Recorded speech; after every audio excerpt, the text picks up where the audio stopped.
नमस्कार, स्वागत है आपका आपके YouTube चैनल में जिसका नाम है माय एक्सपर्ट डॉक्टर। मैं आपके साथ हूँ डॉक्टर शालिनी सिंह सालुंके, आपकी कंसल्टेंट फिजिशियन।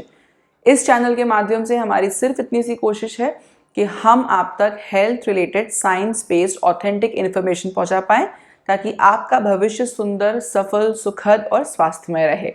आपने वो राजा परीक्षित की और कलयुग की कहानी तो सुनी ही होगी।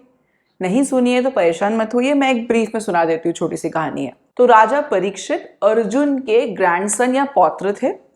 महाभारत के अंत में जब द्वापर युग का अंत हो रहा था, जब सबसे महान धर्माधिकारी राजा महाराज परीक्षित थे, उन्हीं का राज था वहां पर। एक दिन महाराज परीक्षित जंगल में घूम रहे थे। कलयुग उनके पास आया। कलयुग ने आके उनसे पूछा कि महाराज, मुझे आपके राज्य में रहने के लिए कहीं जगह दीजिए।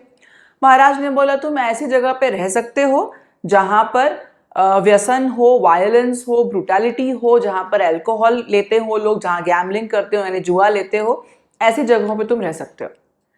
अब कलयुग ने बोला, महाराज इतना कंफ्यूजन क्रिएट मत कीजिए, मुझे सिंपल एक जगह बताइए जहां ये सब चीजें मिल जाएं। महाराज परीक्षित ने बोला, ऐसी जगह तो सोने या स्वर्ण में या गोल्ड में मिलती है, जहां गोल्ड है वहां ये सब मिल जाएगा। तो राजा परीक्षित ने जैसे ही ये कहा, कलयुग तुरंत उनके मस्तक पर जो मुकुट था, जिसमें जो सोने से बना हुआ था, उसमें जाकर बैठ गया। जैसे ही कलयुग महाराज परीक्षित के सर पर सवार हुआ उनके मुकुट में, तब उसके दुष्प्रभाव से या कलयुग के दुष्प्रभाव से महाराज परीक्षित ने शमीक नामक एक ऋषि का इंसल्ट किया, तिरस्कार किया, जिसके कारण उनको श्राप मिला और उस श्राप के कारण उनकी मृत्यु हो गई। इन शॉर्ट में देखा जाए तो महाराज परीक्षित के सर पर जब कलयुग सवार था, उसके दुष्प्रभाव से महाराज परीक्षित का अंत हुआ। अब इस कहानी में थोड़ा सा नया एंगल लाते हैं, ट्विस्ट लाते हैं। ऐसा करते हैं, महाराज परीक्षित की जगह हम रखते हैं अपने आप को और कलयुग की जगह हम रखते हैं स्ट्रेस को। हमारी भागती दौड़ती जिंदगी में ये जो स्ट्रेस है ना, ये कलयुग के समान धीरे चला आता है। हम इसको आने देते हैं, हम इसको लाड़ प्यार करते हैं, अपने सर पर चढ़ा लेते हैं, बिना ये सोचे समझे कि ये हमारे साथ क्या कर सकता है। और धीरे धीरे ये जो स्ट्रेस है ये हमें कंट्रोल करने लगता है, ठीक वैसे ही जैसे कलयुग महाराज परीक्षित को कंट्रोल कर रहा था। और उसका रिजल्ट क्या होता है? महाभयंकर नुकसान। तो इसीलिए हमारे लिए जानना बहुत ज़रूरी है कि ये स्ट्रेस आखिर होता क्या है, ये हमारे साथ क्या क्या बुरा कर सकता है। और उसके बाद ये सब जानने समझने के बाद भी अगर आपकी इच्छा है तो आप स्ट्रेस को अपनी ज़िंदगी में आने दीजिए, नहीं तो उसको फौरन धक्के मारकर अपनी ज़िंदगी से बाहर निकाल दीजिए। तो चलिए अब इस वीडियो में टू द पॉइंट बात करते हैं, ये जानने की कोशिश करते हैं कि स्ट्रेस आखिर क्या है, हमारे शरीर में स्ट्रेस की ज़रूरत आखिर क्यों होती है। अब हमारे शरीर में कुछ भी बिना मतलब तो होता नहीं है, तो स्ट्रेस का हमारी लाइफ में क्या काम है। तीसरा, क्या हर तरह का स्ट्रेस बुरा होता है या कुछ स्ट्रेस अच्छे भी होते हैं। चौथा, स्ट्रेस हमारे शरीर में क्या नुकसान पहुंचा सकता है। ये सारी बातें हम देखेंगे। इसके साथ साथ हम ये भी देखेंगे कि हम कैसे पकड़ सकते हैं कि हमारे अंदर कहीं स्ट्रेस बुराई तो नहीं फैला रहा, कहीं हम स्ट्रेस का शिकार तो नहीं हो रहे। वो सिग्नल्स जो हमें समझने पड़ेंगे, हमें जिन्हें बारीकियों से समझना पड़ेगा, ताकि हम यदि स्ट्रेस में हैं तो उसे पहचान कर तुरंत उसका निदान कर सके। क्योंकि स्ट्रेस को अपनी जिंदगी से दूर रखना जरूरी है, उतना ही जरूरी जितना महाराज परीक्षित के लिए कलयुग से दूरी बनाए रखना जरूरी था। तो आखिर ये स्ट्रेस होता क्या है? यदि हमारी लाइफ में कोई ऐसा इवेंट हो रहा है, कोई एक्शन हो रहा है, कोई ऐसे सर्कमस्टांसेस हैं, परिस्थितियां हैं जो हमारे रूटीन को खराब कर रही हैं, उसको ट्रिगर कर रही हैं, हमें अपने कंफर्ट जोन से बाहर धकेल रही हैं, तो ये सारी चीज़ें स्ट्रेस के रूप में परसीव होती हैं। स्ट्रेस कुछ नहीं है, हमारी बॉडी का इन सिचुएशंस को जो रिस्पॉन्स होता है वही स्ट्रेस है। सुबह अगर देर से उठे, वहाँ से लेके बस छूट गई, ट्रेन मिस हो गई, हम ऑफिस देर से पहुँचे, ऑफिस में पॉलिटिक्स है, ऑफिस में प्रमोशन नहीं मिल रहा है, हमारे रिलेशनशिप्स अच्छे नहीं चल रहे हैं, आज खाना अच्छा नहीं बना है, घर पे काम करने वाली मेड नहीं आई है। इस तरह की हर चीज़ जो हमारे रूटीन को परेशान कर रही है, हिला रही है, वो स्ट्रेस है। अब दूसरे प्रश्न की तरफ चलते हैं कि स्ट्रेस का हमारी ज़िंदगी में क्या लेना देना, क्या इम्पोर्टेंस है। तो हमारे बॉडी में ना कुछ भी व्यर्थ नहीं होता, हर किसी की कोई ना कोई सिग्निफिकेंस, इम्पोर्टेंस रहती है। स्ट्रेस बेसिकली हमारे शरीर का एक सर्वाइवल मैकेनिज्म है। ये एक ऐसा तरीका है जिससे हमारा शरीर अपने आप को लाइफ थ्रेटनिंग या जानलेवा सिचुएशन से बाहर निकालता है। एक एग्जांपल देके समझाती हूँ। इमेजिन कीजिए कि आप एक जंगल में गए हैं जंगल सफारी के लिए, एंड पीछे से आपको अचानक शेर के दहाड़ने की आवाज़ आ रही है। जैसे ही आपको शेर के दहाड़ने की आवाज़ आएगी, वो आपके कान से होते हुए आपके ब्रेन तक जाएंगे। उस सिग्नल्स जैसे ही आपका ब्रेन परसीव करेगा, लाइफ थ्रेटनिंग सिचुएशन परसीव कर लेगा। उसके बाद आपका जो ब्रेन है वो आपकी बॉडी में कुछ हॉर्मोन्स रिलीज करेगा। ये हॉर्मोन्स जैसे ही आपके ब्लड में आएंगे, आपकी बॉडी में आएंगे, आपको एकदम ऐसा लगेगा जैसे आपके शरीर में ऊर्जा फूट पड़ी हो, बहुत सारी एनर्जी आ गई हो। आपकी मांसपेशियां टॉट हो जाएंगी, मजबूत हो जाएंगी, आपकी पुतलियां बड़ी हो जाएंगी, पसीने आने लगेंगे, आपको आपकी सीने की धड़कन जोर जोर से बढ़ती हुई समझ में आएगी, पूरी बॉडी में खून बहता हुआ समझ में आएगा। ऐसा लगेगा जैसे खून उबाल मार रहा हो।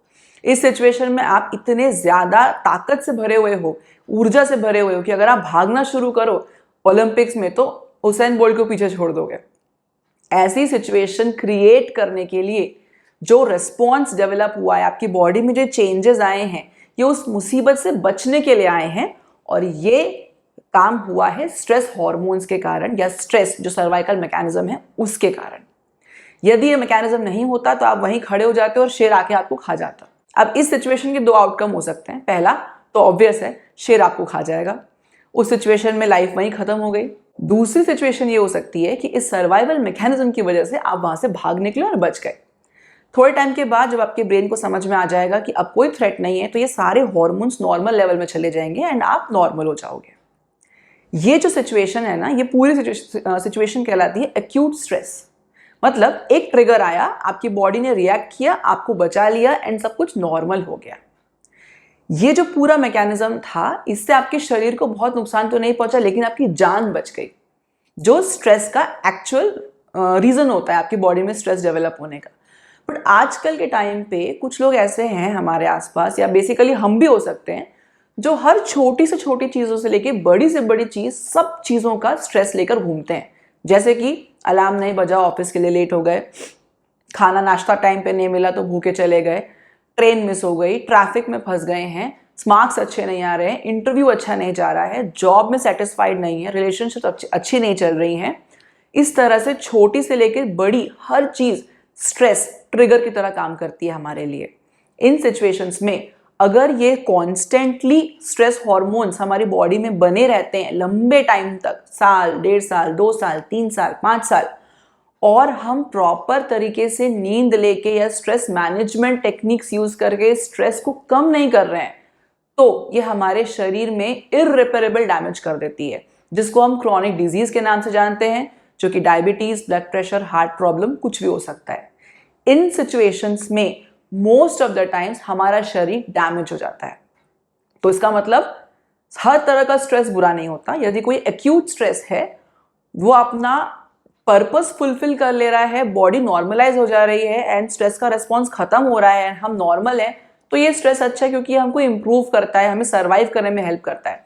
बट अगर ये कांस्टेंट लंबे टाइम तक बना रहे हमारी बॉडी में और हम इसको मैनेज भी ना कर पाए, तब ये हमारी बॉडी में डैमेज क्रिएट करता है। तो चलिए अब हम मेन टॉपिक पर आते हैं कि हमारे बॉडी में ये जो स्ट्रेस है ये क्या चेंजेस क्रिएट करता है। तो चलो देखते हैं। ये हमारी बॉडी में हेडेक्स क्रिएट करता है, जो टेंशन हेडेक या माइग्रेन टाइप के हेडेक हो सकते हैं। हमें नींद नहीं आती, नींद लाना भी मुश्किल है और नींद की क्वालिटी इंप्रूव रखना भी मुश्किल है, बीच में नींद टूट जाती है, रात भर जगना पड़ता है। हम डिप्रेशन में जा सकते हैं अगर लंबे समय तक हमारी बॉडी में स्ट्रेस रहे तो। हमारी कॉन्सेंट्रेशन कैपेसिटी, मेमोरी, ये दोनों पुअर हो जाती है। इसके कारण हमें कुछ याद रखने में प्रॉब्लम होती है, हमारी वर्क कैपेबिलिटी हैम्पर होती है, हार्ट बर्न या एसिडिटी की प्रॉब्लम हो सकती है। आपने अक्सर देखा होगा जिन लोगों को स्ट्रेस लंबा रहता है ना, उनको एसिडिटी होती ही होती है। इसके बाद डाइजेशन प्रॉपर नहीं होता, कभी स्टमक एक हो रहा है, कभी ब्लोटिंग हो रही है, नौशिया हो रहा है, इस तरह की चीज़ें। या तो भूख बहुत ज़्यादा लगती है या भूख बहुत कम लगती है, ये भी एक प्रॉब्लम हो जाती है। उसके बाद हम सांस हमेशा रैपिड ब्रीदिंग करते हैं। आपने देखा होगा वो लोग जो हमेशा स्ट्रेस में रहते हैं ना, वो जल्दी जल्दी सांस लेते हैं और कम कम सांस लेते हैं। तो इसके कारण क्या होता है, हम एग्जॉस्ट भी बहुत जल्दी हो जाते हैं और ऑक्सीजनेशन भी हमारी बॉडी में बराबर नहीं हो पाता। तो हमारा इम्यून सिस्टम कमज़ोर होता है, बहुत जल्दी बीमार पड़ने लगते हैं, हमारे हार्ट अटैक आने के चांसेस बढ़ जाते हैं, क्योंकि आपकी बॉडी में ब्लड प्रेशर बढ़ा हुआ है, हार्ट रेट बढ़ा हुआ है, हार्ट मसल्स ज़्यादा काम करके एग्जॉस्ट हो रही है, हमारा ब्लड प्रेशर बढ़ा रहता है, ग्लूकोज बढ़ा रहता है हमारे ब्लड में, जो कि as a result of adrenaline and cortisol hormone के कारण है, जो स्ट्रेस हार्मोन्स हैं। कई लोगों को फर्टिलिटी इश्यूज होते हैं, आईवीएफ के चांसेस बढ़ जाते हैं, इरेक्टाइल डिस्फंक्शन, सेक्स ड्राइव कम हो जाती है मेल्स में, फीमेल्स में पीरियड्स बहुत मिस होने लगते हैं। कई बार हम परेशान रहते हैं कि पीरियड मिस क्यों हो गए, तो स्ट्रेस एक रीज़न हो सकता है उसका। आपकी पूरी बॉडी में जो मसल्स है ना वो टेंस स्टेट में रहती है, मोस्टली नेक और बैक में, और वहाँ पर पेन बहुत ज़्यादा महसूस होने लगता है। तो इस तरह के हार्मफुल चेंजेस आपकी बॉडी में आने लगते हैं। Diabetes, cholesterol issues, blood pressure, heart problem, stroke, ये सब कुछ स्ट्रेस के कारण हो सकता है। हम ये जानने की कोशिश करते हैं कि ऐसे कौन से साइंस होते हैं, सिम्टम्स होते हैं जिनको हम पकड़ सकते हैं अपनी बॉडी में, पहचान सकते हैं कि हम स्ट्रेस की सिचुएशन पे हैं। पहला, आपकी बॉडी में कुछ साइकोलॉजिकल चेंजेस हो सकते हैं, जैसे कि आपको कंसंट्रेशन, किसी भी चीज़ को याद करने में, कंसंट्रेट करने में, काम में प्रॉब्लम हो सकती है। आप बहुत ज़्यादा वरी करोगे, हर चीज़ के बारे में चिंता करोगे, एंग्शियस रहोगे। दूसरा, इमोशनल साइंस क्या क्या मिल सकते हैं कि आप बहुत चिड़चिड़ कर रहे हो, फ्रस्ट्रेट हो जा रहे हो, गुस्सा बहुत ज़्यादा आ रहा है आपको, मूडी हो रहे हो, हर छोटी बड़ी बात पर इरिटेट हो रहे हो, तो इसका मतलब आप स्ट्रेस में हो। तीसरा, आपकी बॉडी में फिजिकल साइंस डेवलप होने लगते हैं, जैसे कि हाई बीपी हो जाना, वेट में फ्लक्चुएशंस होना, कभी कम कभी ज़्यादा, इन्फेक्शन बहुत फ्रीक्वेंटली होना। और चौथा, बिहेवियरल साइंस, मतलब आप अपने आप पर बहुत ज़्यादा ध्यान नहीं देते, अपनी ग्रूमिंग पर ध्यान नहीं देते, आप चीज़ों को एंजॉय नहीं कर पा रहे हो बराबर से। कई लोग ड्रग्स और अल्कोहल का शिकार हो जाते हैं, एंड आपको लोगों से दूर रहना अच्छा लगता है, आप पार्टीज, फ्रेंड्स, लोगों को अवॉइड करना शुरू कर देते हो। यदि ये सारी चीज़ें आपको हो रही हैं तो इसका मतलब अब समय आ गया है, आप अपने शरीर के, अपने मन के स्ट्रेस को कम करने के लिए आपको मेहनत करनी पड़ेगी। तो दोस्तों, हमने अभी अभी देखा कि स्ट्रेस हमारी बॉडी के लिए बहुत ज़्यादा अच्छा नहीं होता है अगर वो लंबे टाइम तक है और हम उसके लिए बराबर मैनेजमेंट टेक्निक्स अप्लाई नहीं कर रहे हैं और स्ट्रेस को ऐसे ही हमारी बॉडी के साथ खेलने दे रहे हैं। तो ध्यान रखिएगा, स्ट्रेस आपकी बॉडी को कंट्रोल ना करे, आप स्ट्रेस को कंट्रोल करो, तभी वो आपके लिए फायदेमंद हो सकता है। अब इसी पॉइंट पर ये वीडियो खत्म करते हैं। अगले वीडियो में हम मिलेंगे, स्ट्रेस मैनेजमेंट टेक्निक्स को पहचानेंगे एंड अप्लाई कैसे करना है वो सीखेंगे। तब तक के लिए अपने अपने घरों में मस्त रहिए, स्ट्रेस फ्री रहिए।